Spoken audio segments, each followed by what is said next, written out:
वाराणस्यं तु विश्वेशं त्र्यंबकं गौतमी तटे हिमालय तु केदारम। अब केदार भगवान की कथा प्रारंभ करते हैं। केदार स्वरूप जो कि हिमालय में है, प्रभु वहां पर वास करते हैं अपने दो अवतारों के साथ, जो कि भगवान विष्णु के माने जाते हैं। भगवान विष्णु के दो अवतार हैं, नर और नारायण। नर और नारायण स्वरूप में जो सदा वास करते हैं केदार क्षेत्र में, वे दोनों भगवान शिव के परम भक्त थे, क्योंकि नारायण के हृदय में सदा शिव ही वास करते हैं। नर नारायण प्रभु की आराधना करते हुए प्रतिदिन उनके पार्थिव लिंग का पूजन करते थे। और जब हजारों वर्ष बीत जाते हैं और इस तरह वे नित्य पार्थिव लिंग का पूजन करते रहते हैं, तब एक दिन प्रभु शिव उन दोनों नर और नारायण पर प्रसन्न होकर उन्हें वरदान देने के लिए आते हैं और नारायण और नर से उनके हित की कामना के लिए कहते हैं कि मैं आप दोनों पर अति प्रसन्न हूं, मुझसे वरदान मांगिए। तब नर और नारायण अपने भक्ति में लीन उनके स्वरूप को देखते देखते द्रवित होते हैं और इस सारे संसार के कल्याण के लिए, इस संसार के हित के लिए प्रभु से आराधना करते हैं कि हे प्रभु, आप इस संसार के हितार्थ के लिए यहीं इस हिमालय में केदार तीर्थ में स्वयं भू के रूप में ज्योतिर्लिंग में आकर स्थित हो जाइए और यहाँ पर सदा सभी से पूजित होकर सभी के पापों का नाश करके उन्हें मुक्ति प्रदान कीजिए। ऐसे वचन को सुनकर भगवान शिव अति प्रसन्न होते हैं और सभी संसार के कल्याण के लिए वहां पर केदारेश्वर के रूप में ज्योतिर्लिंग में आकर स्थित हो जाते हैं। और जो भी वहां की यात्रा करता है वह अवश्य ही जीवन मुक्त हो जाता है। अगर मार्ग में भी न पहुंचने पर उसकी कहीं मृत्यु हो जाए तो भी वह अवश्य ही जीवन मुक्त हो जाता है।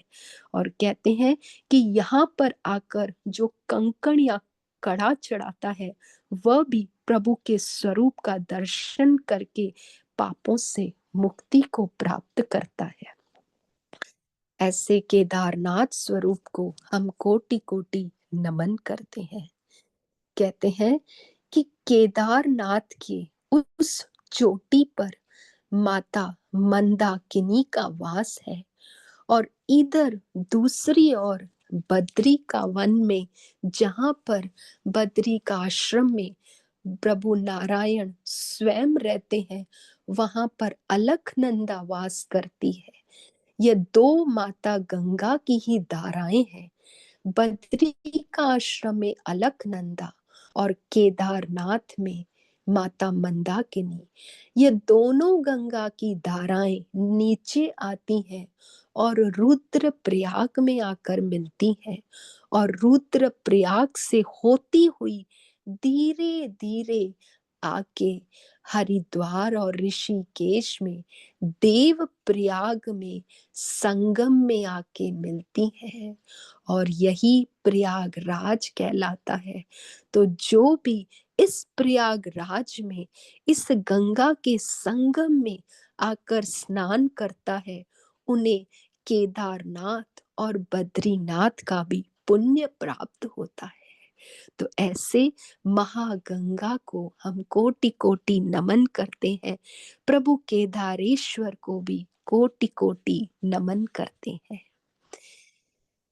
जो इलापुर के सुरम्य स्वरूप में हमेशा ही विराजमान रहते हैं, जहां पर महागिरी हिमालय के पास केदार श्रृंग के तट पर रहते हैं, सभी मुनियों द्वारा पूजित हैं। देवता, असुर, यक्ष आदि के द्वारा पूजित होते हैं। ऐसे कल्याणकारी भगवान केदारनाथ का मैं नित्य स्तवन करता हूँ। महाद्रिपार्श्वे च तटे रमन्तं सम्पूज्यमानं सततं मुनीन्द्रैः सुरासुरैर्यक्षमहोरगाद्यैः केदारमीशं शिवमेकमीडे। केदारमीशं शिवमेकमीडे। आप भी मानसिक हिमालय की चोटी भगवान केदारनाथ का दर्शन करके अपने भीतर कृत्य कृत्य होइए। बोलिए केदारनाथ भगवान की जय। जय। जय हो, जय हो, जय।